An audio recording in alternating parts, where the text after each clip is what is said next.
Bonjour, notre contribution s'intitule La pollution microplastique dans le golfe d'Annaba, sources, conséquences et mesures de contrôle.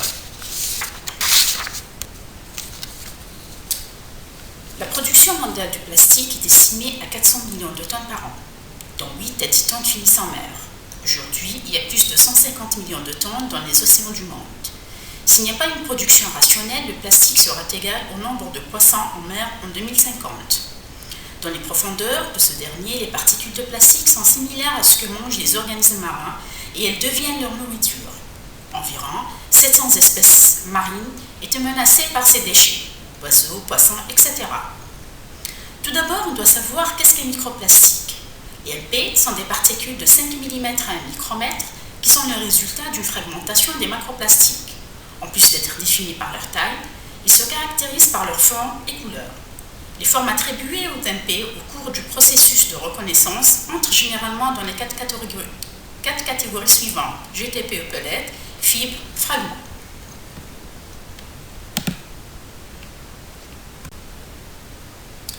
Dans les systèmes aquatiques, les microplastiques sont divisés en deux sources principales: primaire, catégorie 1, et secondaire, catégorie 2. Les polymères de densité inférieure à celle de l'eau de mer ont tendance à flotter, qui vont subir absorption, fragmentation, lixiviation, tandis que les polymères de densité plus élevée pourront davantage sédimentation. Une fois ingéré, ce micropolluant sera transféré vers la chaîne alimentaire et les espèces terrestres valant. À cause de leur petite taille, les MP sont faciles à être transportés dans le milieu marin et cela peut conduire à des problèmes. Ce qui nous emmène à poser cette question: quel est l'impact des microplastiques sur les animaux marins et l'être humain?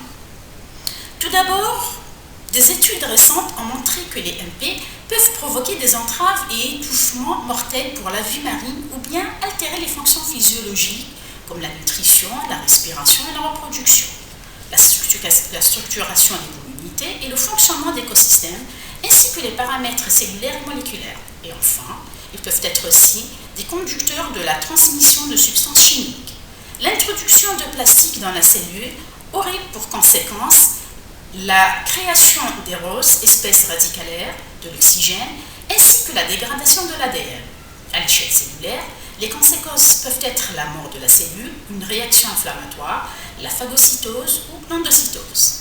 À l'échelle macroscopique, les conséquences peuvent être des problèmes de fécondité, des troubles du développement, ainsi que des troubles de comportement dans les relations proie-prédateur.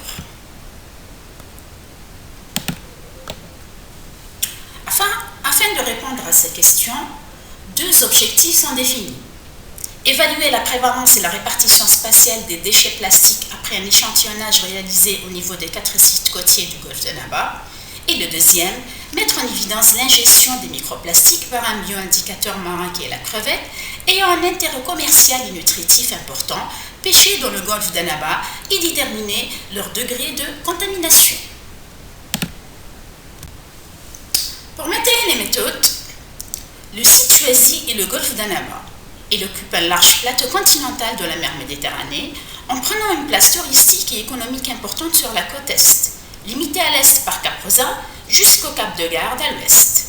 Le choix du site étudié, les 4 plages, a été basé sur l'emplacement par rapport aux différents rejets de la source de pollution, les rejets des webs, des zones industrielles et zones urbaines.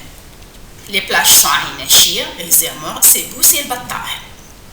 Le protocole d'échantillonnage de sédiments a été réalisé selon l'IPIAT et OL 2013 pendant 2 périodes, de décembre 2019 à février 2020 et de septembre 2020 à janvier 2021.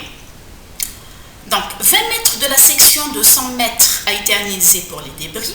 On a enregistré les données auxiliaires, la longueur des transacts, la saison, la date et les conditions météorologiques. Ensuite, on a compté les débris dans chaque transact, calculé les concentrations des débris, faire un échantillonnage aléatoire de plages de sable pour l'analyse des méso- et micro-débris, tamiser le sable collecté à travers un tamis à maille de 5 mm au-dessus d'un plat pour compter les méso-débris, et enfin, récupérer les microplastiques au laboratoire par flottaison, puis à travers un tamis à maille de 0,33 mm.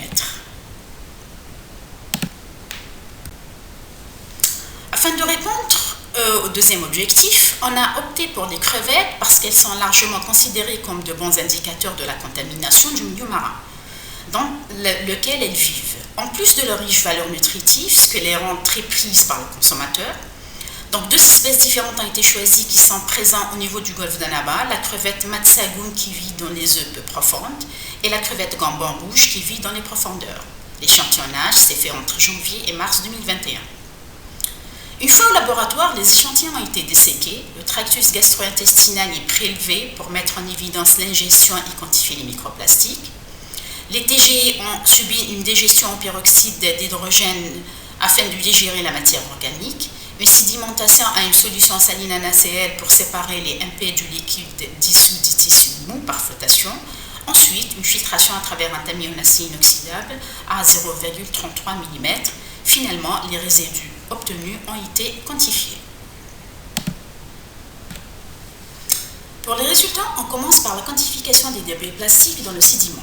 Les concentrations des déchets plastiques récoltés pendant les 9 mois ont été calculées en fonction de leur taille, macro, méso et microplastique.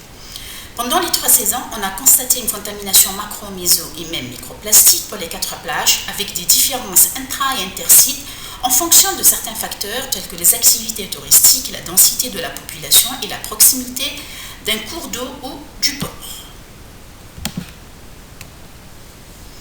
Concernant la gestion des microplastiques par les crevettes et leur caractérisation, un total de 40 crevettes de chaque espèce matsagoun et gambon, regroupées en 4 lots de 10, a été analysé afin de déterminer l'ingestion des MP. Les résultats obtenus montrent que les 2 espèces de crevettes présentent des particules de MP dans leur tractus gastro-intestinal, de forme, taille et couleurs différentes. Les 2 formes présentes sont des filaments et fragments avec plusieurs couleurs. Il a été souligné que le nombre par lot est plus élevé près de la côte chez la matsagoun qu'en profondeur chez la gambon. Cette corrélation entre nombre de MP, espèces et habitats démontre le degré de pollution qui est plus prononcé près de la côte qu'en profondeur. En conclusion, on a pu démontrer l'existence d'une contamination par les débris plastiques de toute la côte avec des concentrations différentes, l'ingestion de ce micropolluant par les 2 espèces de crevettes avec leur présence dans le tractus gastro-intestinal et une différente caractérisation des microplastiques concernant le nombre, la couleur et la forme.